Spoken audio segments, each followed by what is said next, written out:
ഇങ്ങനെയൊക്കെ കോമാളി വേഷം കെട്ടി നടക്കുന്ന നടന്മാരെയൊക്കെ പിടിച്ച് ഒരു ദിവസം കൊണ്ടേ വെച്ചിട്ട് അയ്യോ ഞങ്ങൾക്ക് വോട്ട് കിട്ടുന്നില്ല, ഞങ്ങളുടെ വോട്ട് LDF ഭിന്നിപ്പിക്കാൻ പോണെന്ന് പറഞ്ഞു നടന്നിട്ട് വല്ല കാര്യമുണ്ട്?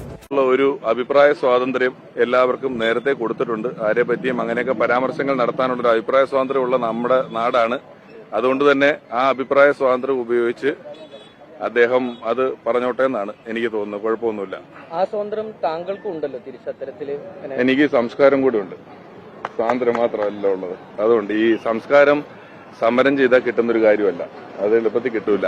അപ്പോ ഇത്രയും നാടക കലാകാരന്മാര്, KPSC പോലെയൊക്കെയുള്ള ട്രൂപ്പുകളിലെ കലാകാരന്മാര് മൈക്ക് പോലും ഇല്ലാത്തൊരു കാലത്ത് ഒരുപാട് ഉത്സവപ്പറമ്പുകളിൽ പരിപാടികൾ അവതരിപ്പിച്ച് നാടകം നടത്തിയുമെല്ലാം ആ പ്രസ്ഥാനത്തെ അത്രയും മുന്നിലേക്ക് കൊണ്ടുവന്ന ശേഷം ഇവർക്ക് എന്നു മുതലാണ് കലയും കലാകാരനും ഒക്കെ ഇത്രയും കാണാൻ വയ്യാത്ത ആളാകുന്നത്? അത് അവനവനോടൊപ്പം നിൽക്കാത്ത എല്ലാവരും വെറുക്കപ്പെടേണ്ടതാണ് എന്നുള്ളൊരു പ്രത്യയശാസ്ത്രം ഇങ്ങനെ പ്രചരിപ്പിക്കുന്നത് എന്തുകൊണ്ടാണ് എന്ന് എനിക്ക് മനസ്സിലാകുന്നില്ല സത്യത്തിൽ. കാരണം ഞാന് ഒരു 26 വർഷം 3000 സ്റ്റേജുകൾ, 3000-ൽ കൂടുതൽ ടെലിവിഷൻ പരിപാടികൾ, 50-ലധികം സിനിമകളിൽ അഭിനയിച്ചു, 2 സിനിമ എഴുതി സംവിധാനം ചെയ്തു. ഇതെല്ലാം ഏറ്റവും സഭ്യമായും മാന്യമായും ആവശ്യമില്ലാത്ത വൃത്തികേടുകൾ പറയാതെയും ഇത്രയും കാലം ഇവിടുത്തെ കുടുംബ സദസ്സുകളുടെ മുന്നിൽ വളരെ മാന്യമായിട്ട് നിന്നിട്ടുള്ള ഒരാളാണ് ഞാൻ. അതേ മാന്യത എനിക്ക് രാഷ്ട്രീയത്തിൽ ഉണ്ടാകണമെന്നും അതേ മാന്യത എന്നിൽ നിന്ന് രാഷ്ട്രീയത്തിൽ തുടരണമെന്നും വരുന്ന തലമുറ നമ്മളെ കാണുമ്പോൾ ഇതൊരു മോശം ഇടമാണ് എന്ന് തോന്നാത്ത രീതിയിൽ ഏറ്റവും